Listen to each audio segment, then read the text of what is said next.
Awesome. Okay, we are good to go. Hello, everyone. Good morning or afternoon or evening, wherever you are. I'm Cree from ETH Global. We have Luke here with us from ENS, one of my favorite people. He is going to do his workshop on identity in your dApps. Super excited. If you have any questions, we'll have maybe 5 minutes at the end to do like a short Q&A. So just feel free to drop your questions in the chat box, or you can raise your hand at the end with that little emoji.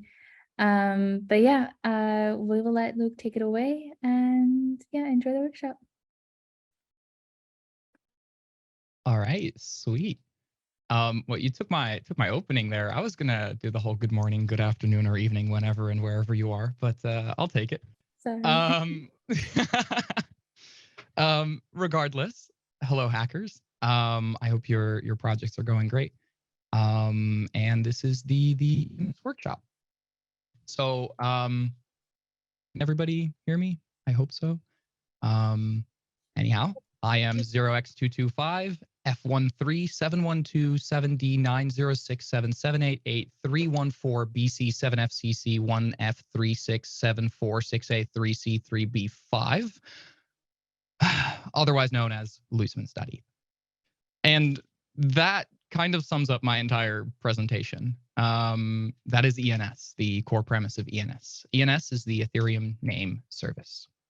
ENS allows us to turn human readable names like ETH into wallet addresses, as shown here. 0xBA. Okay, I will spare you the pain. Long story short, we can do this and a bunch more. Let me show you. Don't run away just yet, though. If you already know what ENS is, and you know you joined in for this presentation regardless, let me quickly run you through the points that I'm going to be addressing, and then afterwards we can talk. Okay. I'm going to be talking about what ENS is, how our core contracts work, and all the cool stuff you can do with it. I'm going to talk about records, resolvers, and storing data on-chain or off-chain, cross-chain interoperability, so where data gets loaded from and all that kind of cool stuff, implementing ENS in your dApps or in your smart contracts, and if you're completely new to ENS, how to register an ENS name and set your avatar.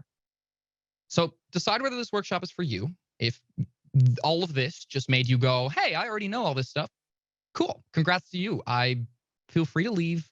Happy hacking, and I wish you best of luck on your project. Otherwise, stay tuned. For starters, I want to address some of the milestones we recently reached. We just hit 2.17 million different names registered. This is last updated this morning, the 8th of September 2022. I might be wrong on the date. I'm not really good with date and time. Time is weird. We have 506 actual proper integrations supported by ENS, as well as 541,000 unique owners of names. Sweet. Let's talk about a quick practical example. You know, your average dApp. If you're building anything that has a front end, you're probably going to be using ENS. So obviously, I want to shield the project that I built during 3, 4, 5 hours in an evening in Paris during the ETH Paris hackathon. Tic-tac-toe, some stupid tic-tac-toe and Solidity game, but it's just for example. Also, excuse the design. You know what? Whatever. It was a hackathon project. It's fine. If you check the top right corner, you can see my username and you can see my profile picture and how much Matic I have, but username and profile picture. Sweet. Right here in the top. Awesome. And that's not all. If I look around the UI, we can see the 2 people who don't have ENS names because they're missing out. And I played games against them. I think those are my other wallets. I'm not sure. Regardless, when I press the create game button, I can send an invite to somebody. There's a lovely little input field where I can put an address or an ENS name. So if I put an ENS name there, such as nick.eth, and then I press the send invite button, I can send an invite to nick.eth. Sweet. Now that he's accepted and we have started our tic-tac-toe game, here it is. There's nick.eth, there's his profile picture, and I didn't put his address on there because hackathon project, I was on a time limit. I started pretty late, so, you know, there's always time to start. If you haven't started already, you can still, you know, build your whole thing. Obviously, I would flex how good I am at tic-tac-toe, but considering that is not really the case, let's just keep talking about ENS, okay? So the core idea in this dApp is that the username and profile picture were both provided by ENS, but we can do a whole lot more than that. This is me. I'm Luisman Studith, or V3X Studith. It swaps back and forth. I'm one of those people that changes their name every once in a while because I feel like it. But long story short, I'll probably forever be those two names. And this is my profile picture as well as my address, or at least the part of my address. Putting the entire one there would be pretty contrary to the point. So we'd like to shorten it, still give you the idea that you can validate it, still allow you to validate it, but not, bloat up your entire screen. We can store a lot more in ENS names though. This would be nick.eth. And we can store not just his Ethereum address, but also his Doge, his Bitcoin, his Litecoin, and any other coin that supports ENS. How much does that take? Not much, because these are text records. So anybody putting LTC and then something, there you go. Now it magically works. So you can integrate this into your dApp. You can get people's Bitcoin address. You can get people's Litecoin address. You can get their near address. You can get their whatever on any other chain, any other network, any other kind of cool stuff. Next, you can host your websites on ENS. That's the content field. I don't have that on this slide because you'll notice soon the slide runs out of page thing left. But you can store all sorts of cool stuff in here. You can also store a link to your Web2 domain if that's where you host your things, as well as your email address so people can reach out to you, maybe your Discord, maybe your Twitter, maybe your Reddit, your Telegram, your GitHub, or you store your ENS profile. So if you're an ENS delegate for the ENS DAO, because we have a DAO and all of the funds go to the DAO and are managed by the DAO, you can put your blog post in here, your forum post in here for your DAO application, and then people can see it with your ENS name. Sweet. And obviously, the avatar. This specifically is an EIP 115 avatar, which means that it's like a specific spec that allows us to have NFTs as profile pictures, and you can only have it as your profile picture if you actually own the NFT, which is super cool, as well as a ton of other stuff like HTTP URLs or IPFS links or Arweave links or other kinds of cool stuff. So how does all of this work? I can hear you asking. It's pretty simple, and I'm going to try and explain it to you. Dumb it down a little, but explain it to you. There's a couple core contracts that ENS runs off of. These contracts keep track of important information like your name, Luisman Studith, your registrant, which is the address that gets to control the name and transfer the name, and when it expires, which in this case, mine, November 18th, 2025. Hopefully by then I will have renewed again, but that's just another transaction. Last but not least, it also stores the resolver, which is a contract address. It stores this for me, it stores this for Nick, it stores this for Vitalik, and for every other ENS name out there. Keep in mind, ENS names don't just have to be .eth. They can be .com, .computer, .contact, .show, which is the domain I use to host this presentation, luke.show, in case you're interested, and a ton of other cool stuff. Please don't go to luke.show and fast forward in the slides because I have a 30-minute time slot to fill and I'm trying my best. Obviously, this presentation can be clicked through in half a minute, but whatever. So I see you going, okay, I've got some code. How do I actually load my avatar from this? Because I want to get the cool data. So you go to your library and then you get your library to request nick.eth. So you go, hey, I'm looking for nick.eth. And then the core contract goes, okay, here you go. And it gives you the information you need. In this case, we have nick.eth, the registrant, expires, resolver. We can fetch all of these with different functions. But the thing we care about here is the resolver. The resolver field is a smart contract address. It points to a smart contract. Right there. Ta-da! So this specific resolver then points to the smart contract address. This specific resolver on that smart contract address has a couple functions that can basically return the metadata that is associated with your name, like this. So the contract stores your ETH, Doge, your Bitcoin, your Litecoin, their addresses, not specifically the currency, but the address of yours, your website, your email, your Discord, your Twitter, your Reddit, your Telegram, your GitHub, your ENS delegate, your avatar, your content, and any other text record you'd like to store.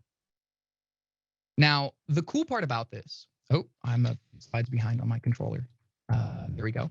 The cool part about this is that this contract specifically, 0x497BA41, is the public resolver. It's an ENS contract that we wrote and deployed, and it's the default on most names. Through the ENS manager, the ENS contract public resolver contract allows you to modify all of these records. So if you want to go edit your website or edit your email or edit your profile picture, you can go to the ENS manager and do so through there. However, as well as edit your resolver. However, what I think the cool part of ENS is, and where the cool parts come in, or the even cooler parts, because it's already really cool, is when we change the resolver. Because you can point the resolver to your own contract, which means that you now control the logic of what metadata gets outputted.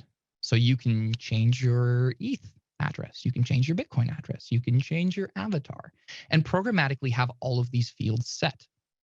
If you want it to have a different avatar depending on the day of the week, you can code it.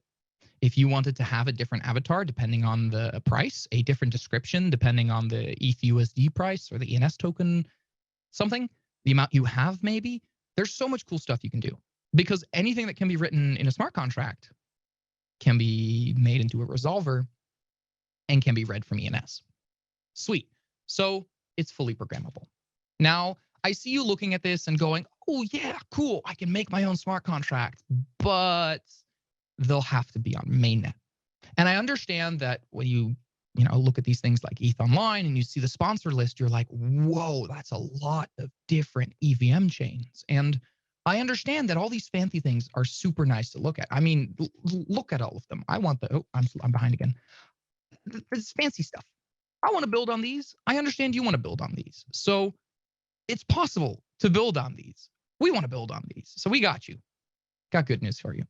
CCIP, the Cross-Chain Interoperability Protocol, otherwise known as telling your library that they need to read the data from elsewhere.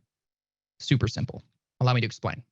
This allows us, CCIP read, allows us to store data, not just on-chain, but also off-chain, on rollups, on layer 2s, on magical ZK things, on over HTTP, over HTTP/CP, and practically on anything. Heck, your toaster could resolve your ENS metadata, hypothetically speaking. It would be a smart toaster, but you get the point, right? Anything is possible, which is super cool.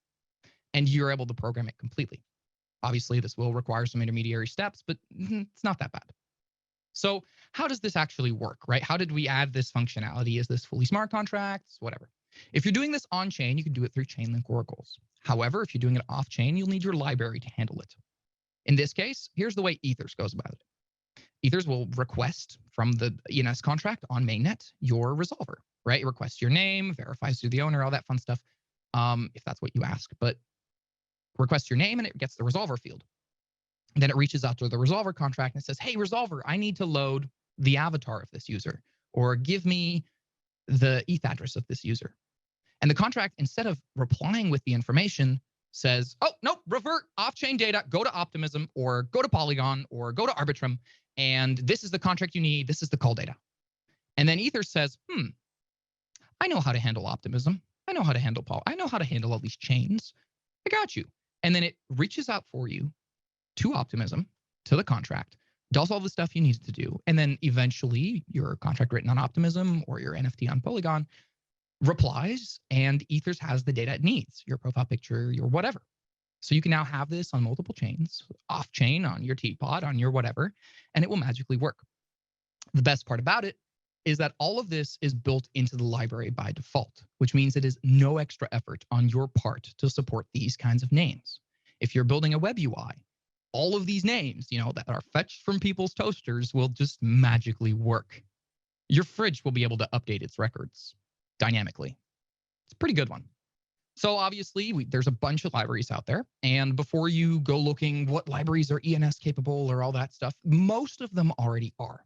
So I'd recommend looking at the library you're already using right now and seeing their documentation and checking if they have ENS support.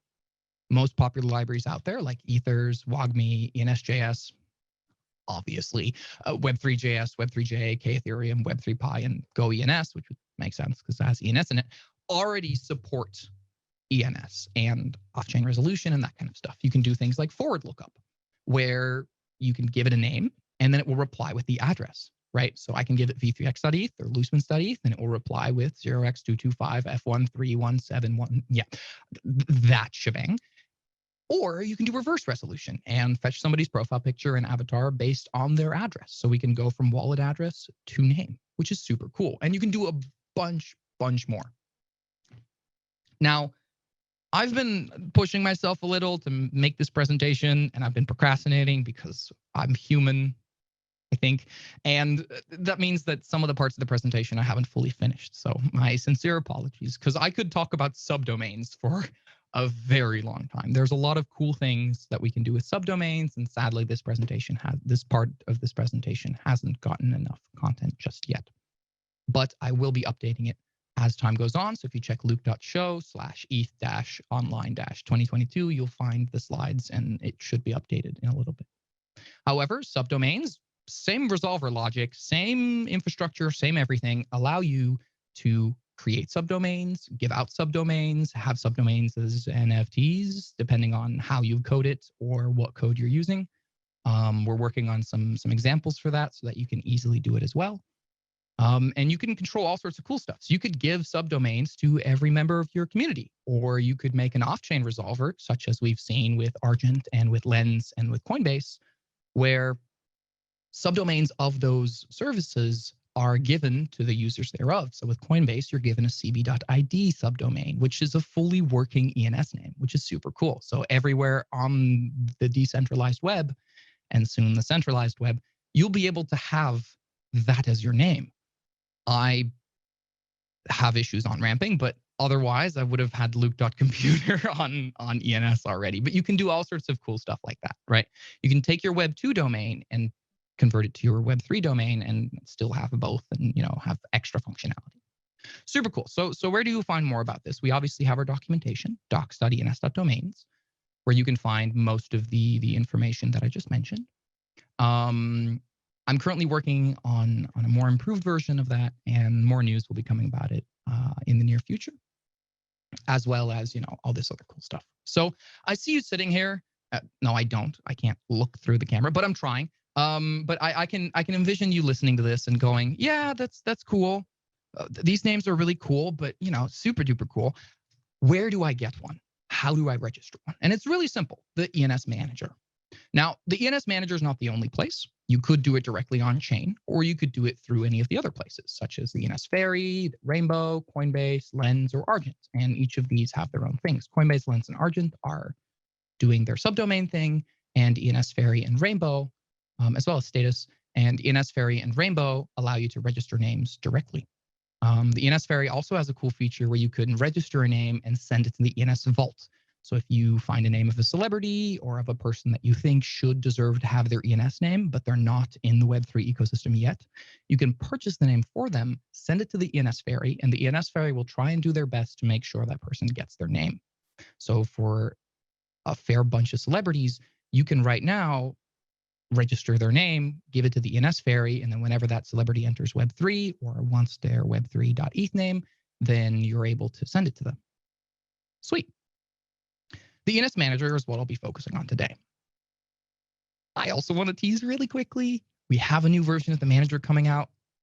Obviously, it's been the same one for a fair bit of time, so the alpha version is going to be there soon. It looks really, really, really good, and our developers have been working on it like madman. So I'm super excited for it. You can find a tiny preview with just read only for now on alpha.ens.domains, and we'll have more about that soon as well. The ENS Manager. I was going to get back to that. The ENS Manager looks like this. It's on app.ens.domains. You'll also find it if you go to ens.domains. And it's super simple. You connect your wallet, and we have a search field. You go to the search field, you enter the name you want, in this case, alice.eth, and you search for it. Here's the name alice.eth. This name has the registration on there. We have a gas calculation on there and a button to request, as well as a short explanation of the 3 steps that it takes. There's 3 steps to registering an ENS name, 2 of which are transactions, and 1 of which is waiting for a minute. This is done to prevent people from stealing your name, or from man-in-the-middling you, or from all sorts of attacks. So here's how it works. You look at this. You can register for multiple names in one go. I recommend you do that because it will save gas. And you can register for 1 year, 2 years, 3 years, 4 years, or 5 years, which will cost more or less ETH depending on how many years you go for. The price of a domain, as long as it is 5 characters or longer, is going to be about $5 a year, and the other two for 4 characters and 3 characters can be found in the documentation. I think it's 640, and I'm not sure for 4 characters. I'll have to double check. But check the documentation for the most up-to-date info. This price is directly fetched from the Chainlink USD ETH Oracle, or ETH USD Oracle, whichever order it's in, and shown in the UI, and all the fun calculations surround that. So the actual price for the domain, as long as it's 5 characters or more, is 5 USD a year. This 5 USD then goes, or worth of ETH, goes to the ENS treasury and is managed by the ENS DAO. So yeah, super simple. Let's run you through this. You have your name, you go for 1 year or for however many years you want. You press the request to register button. The initial transaction is starting over here. It goes through, you wait for a minute, and then after that, it asks you to press the register button again. This is transaction number 2. With the first transaction, we've basically reserved the name for a few minutes, so we and only we have the right to buy this one, to register it for this year. And then after that, after you've waited a minute, you can press the register button and register your name. So once that transaction finalizes, this is what you'll see. If this is your first ENS name, I recommend pressing the Set as Primary ENS Name button, which will guide you through another menu on how to set it as your main ENS name. So reverse resolution works properly and your name will start appearing on all the sites. And otherwise, you can manage the name or press Remind Me for getting reminders or Notify Me for when it expires. So if you're not actively checking, which I presume not everybody is, you can get email notifications or other kinds of notifications, hopefully soon, when your name is about to expire. Sweet. Now you press Set ENS Name and you can do all that fun stuff. So here's your profile. This is mine, v3x.eth. You can see the controller and the registrant. Those are 2 different fields. Controller is whoever currently has the name and gets to use it as their identity. Registrant is the one that actually owns the name. So in my case, my registrant is my hardware wallet and my controller is my software wallet. The name expires June 16th, 2023. I need to renew that. And you can see all the other fun metadata that I've stored in here. This is a sneak preview from the alpha one. Okay, whatever. We'll go back to the other one. Let's talk about setting your avatar. Okay. Back in the old manager, and again, this will all be updated when the new one comes out. It shows my registrant, it shows my controller, it shows the expiration date, as well as the address it's currently associated with, which by default will be your address. So it saves you from paying more gas, right? What you do is you go to the Add or Edit Record button on the right side here. You fill in the avatar field because all of these fields are editable right here. ETH, BTC, LTC, Doge, and there's a bunch more, but you have to actually add them yourself because otherwise the page would get too long by default. You can add the content, so the actual like where your page should go. So if you'd like to have your .eth.limo or .eth.link, then you can access your page that way. And you can set other text records like the email you can see down there or avatar. Avatar can be set to an IPFS URL, an Arweave URL, an HTTP URL, base64 directly. There's a specification for pointing it towards an NFT and a bunch more other cool stuff. Cool. There's one last thing I really quickly wanted to do before I end this presentation. And again, I've ran out of sync. And that was just to Rickroll everybody because you can't give a talk and not Rickroll the entire audience. And then, yeah, that was it. My name was Loosman.eth, at Looseman'sNL if you'd like to follow me on Twitter. I wish you happy hacking. And yeah, that was my presentation, my workshop. If you have any more questions, I'm happy to take them. Otherwise, if you don't get the chance to ask your question, feel free to reach out to me, luke.contact through Twitter, Loosman'sNL, it's over here, or anywhere else. The Discord. I love this picture of you. Yeah, okay, well, we'll take it off the screen then. Oh, it's too late, I already screenshot. Shoot, okay. So I think we have some questions in the chat, so happy to read them off if you want, or we can just read through them. Yeah, go for it. Let's see. Let me scroll back. What is the difference between registrant and resolver? Yeah, so the registrant is the actual address of the person who owns the name, so that would be your address. And the resolver by default will be the public resolver, but it can also be your own resolver or any kind of fun stuff like that. Cool, awesome. Yeah, and thanks Ben for helping out there. Another question. Hello, sir. Could one use ENS to display ERC 721 tokens as well for a particular address, similar to how you displayed ERC 20 tokens?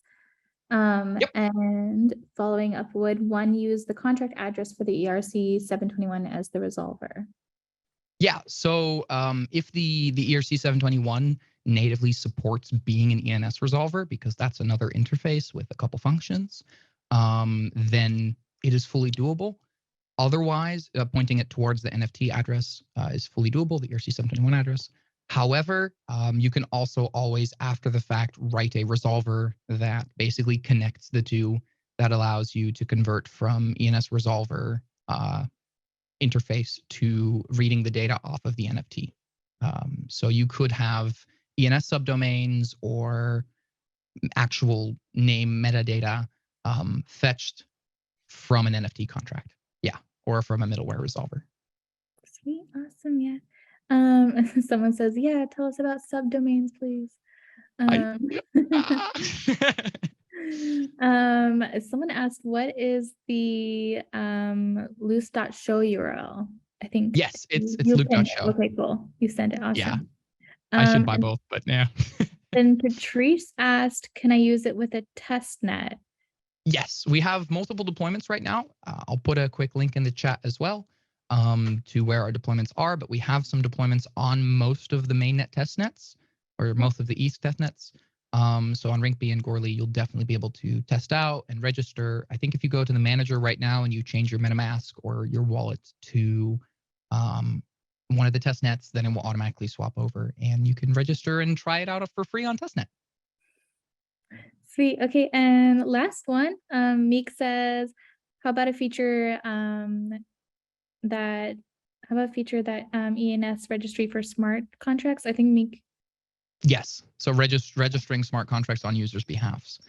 That is technically doable, although I don't think your user will be happy with the gas fees because it will, all add up together. So your contract's gas fees plus the ENS contract gas fees. You can, however, give away subdomains infinite for free in quotation marks, depending on obviously the gas fees of your own contract. And all that would take is storing it in your resolver itself or in an NFT or in anything along those lines, any smart contract. Cool. Oh, and then we had one more pop up. Could we queue to register expiring domain names instead of subscribing to notifications about expiration? That's a good one. So the way that we've done expiry, and it's not in my presentation, it really should be, is slightly different from how normal domains expire. The way that they expire with ENS, which is something that we put way too much thought into, essentially ensures that everybody has a fair chance depending on how much they value getting that name. So if I wanted to have my name and it accidentally expired, you have a 3-month period during which the original owner can still renew the name. So the name is inaccessible to anybody else. And then after the 3 months, a 21-day Dutch auction starts. So the price starts super high, and then 21 days later, it is back at registration price. And whenever you feel like you think that's the price you're willing to pay, whoever first ends up registering the domain then wins the auction essentially and gets to have the domain. So if some multi-million-dollar organization really, really, really wanted their .eth name and it expired, they'd be able to put in as much funds to it they wanted to. But if you wanted to take it from them, you could overstep them and do that as well. Cool. But that essentially prevents sniping. Okay, cool. All right. I think we have 2 more, and they'll probably be our last one since we're almost over time. Yep. Can you own an ENS and distribute subdomains to other addresses? Yeah, so you can own an ENS. Right now, we have a subdomain functionality, but that is all on mainnet, so it all costs gas. You can write your own resolver to manage subdomains, or you can do it on a different chain and have all your data on there. So if your NFT lived on Polygon, then you could have subdomains magically working through the Polygon system. Yeah. Awesome. And then last one, can a smart contract change its name to a dot contract? So no, Etherscan allows you to have like vanity names. So for the ENS ones, we have like ENS Wallet and ENS DAO Treasury and all that fun stuff, ENS Public Resolver. However, for getting your ETH name, ENS only provides the .eth TLD. I feel like that's one of the core principles of ENS, that we don't want to intrude into any other TLDs domains for, pun purposes. But we do, however, support any internet domain. So if you have a .com or you have a .org, you can get your contract's address to be .eth or .org or whatever your domain is. So if you own, and in my case, for proof of grass, that was pog.earth, you can have that as your ENS name, your .earth, essentially, right? Great. Which is super cool. Yeah, awesome. Thanks everyone for the questions. Thank you so much. for the workshop. You always bring like the chaotic good energy that I love so much. So, and yeah, if you have any more questions, everyone, feel free to drop them in the ENS Discord channel. The team will be there to answer any questions. And yeah, happy hacking, everyone. Happy hacking. Take care. Bye.